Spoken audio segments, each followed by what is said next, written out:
ঢাকার মোহাম্মদপুরের কাটাসুর থেকে শিয়া মসজিদের দিকে একটা রাস্তা চলে গেছে বাঁশবাড়ি হয়ে। এই রাস্তাতে যাওয়ার পথে পড়ে ৭ গম্বুজ মসজিদ। ৭ গম্বুজ মসজিদ ঢাকার মোহাম্মদপুরে অবস্থিত মুঘল আমলে নির্মিত একটি মসজিদ। এই মসজিদটি ৪ মিনার বিশিষ্ট ৭ গম্বুজের কারণে মসজিদের নাম হয়েছে ৭ গম্বুজ মসজিদ। এটি মুঘল আমলের অন্যতম নিদর্শন। ১৬৮০ সালে মোগল সুবেদার শায়েস্তা খাঁর আমলে তার পুত্র উমিদ খান এই মসজিদটি নির্মাণ করেন। মসজিদটি লালবাগ দুর্গ মসজিদ এবং খাজা আম্বর মসজিদের সাথে সাদৃশ্যপূর্ণ।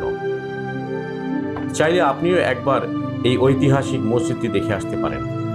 সেজন্য আপনি যেখানেই থাকেন না কেন, প্রথমে আপনাকে আসতে হবে মোহাম্মদপুর বাস স্ট্যান্ডে। বাসে করে মোহাম্মদপুর বাস স্ট্যান্ডে আসা খুব সহজ, খুব একটা ঝামেলা পোহাতে হবে না আপনাকে।